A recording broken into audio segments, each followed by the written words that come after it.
হযরত নূহ আলাইহিসসালামের সময়ের ঘটনা। যখন কাফিররা নূহ আলাইহিসসালামের উপর ঈমান আনল না, বরং তারা অবাধ্য হয়েই রইল, তখন আল্লাহ তাআলা নবী নূহ আলাইহিসসালামকে মহাপ্লাবন হওয়ার সংবাদ দিলেন। নবী নূহ আলাইহিসসালাম মহাপ্লাবনের সংবাদ শুনে আল্লাহ তাআলার নির্দেশ মতো নৌকা বানানো শুরু করেন।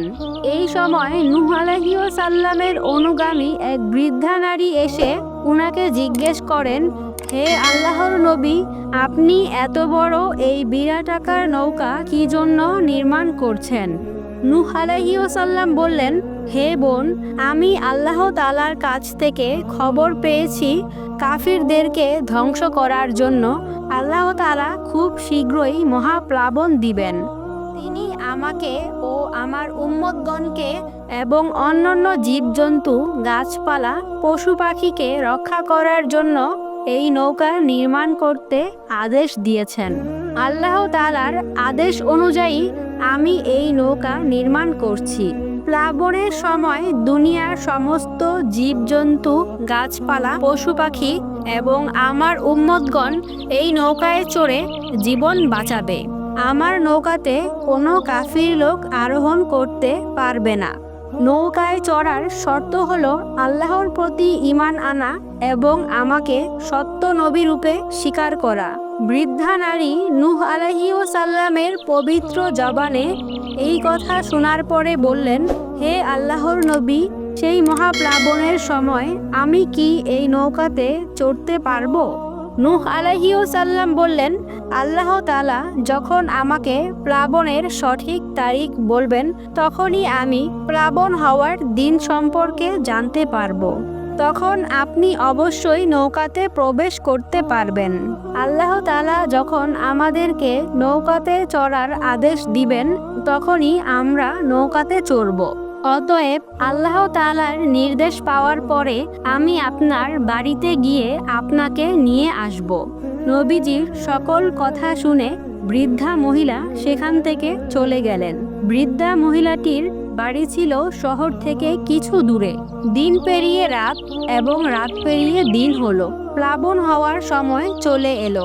নবী নূহ আলাইহিসসালাম আল্লাহ তাআলার নির্দেশ মোতাবেক নিজের উম্মতগণকে নৌকাতে উঠালেন।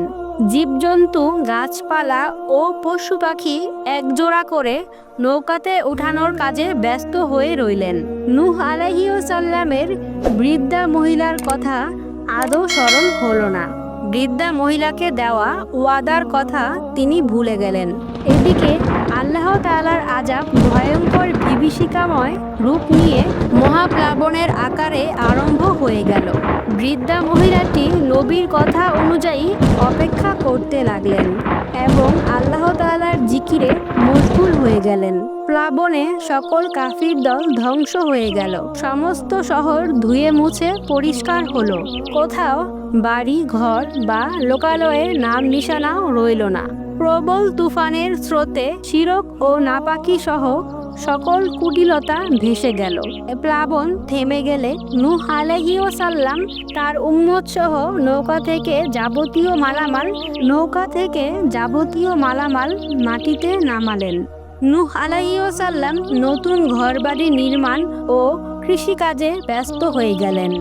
তখন সেই বৃদ্ধা মহিলা নূহ আলাইহিসসালামের দরবারে উপস্থিত হয়ে জিজ্ঞেস করলেন, হে আল্লাহর নবী, বহুদিন হয়ে গিয়েছে, তুফান কখন আসবে?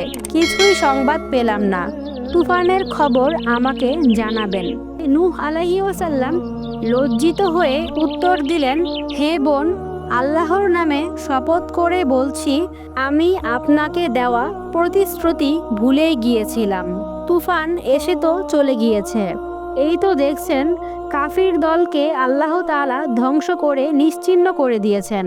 বৃদ্ধা মহিলা উত্তর দিলেন, আমি তো আমার ঘরেই ছিলাম, কিন্তু তুফানের কোনোই আলামত অনুভব করতে পারিনি। নূহ আলাইহিসসালাম উত্তর দিলেন, আল্লাহ তাআলার শুকরিয়া।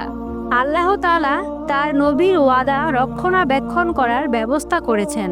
বৃদ্ধা মহিলা বললেন, সেই মহান আল্লাহই আমাকে আমার ঘরের মধ্যে রেখে তুফান হতে রক্ষা করেছেন। এটা সেই মহান আল্লাহ তাআলার কুদরতেরই লীলা। এরপর বৃদ্ধা মহিলাটি আল্লাহ তাআলার শুকরিয়া আদায় করে সেখান থেকে চলে গেলেন এবং নূহ আলাইহিস সালামও আল্লাহ তাআলার শুকরিয়া আদায় করলেন। ভিডিওটি ভালো লাগলে একটি লাইক দিবেন এবং চ্যানেলটি সাবস্ক্রাইব করে পাশে থাকবেন। ভিডিওটি কেমন লাগলো সেটা আপনাদের মূল্যবান মতামত কমেন্ট বক্সে জানিয়ে দিন।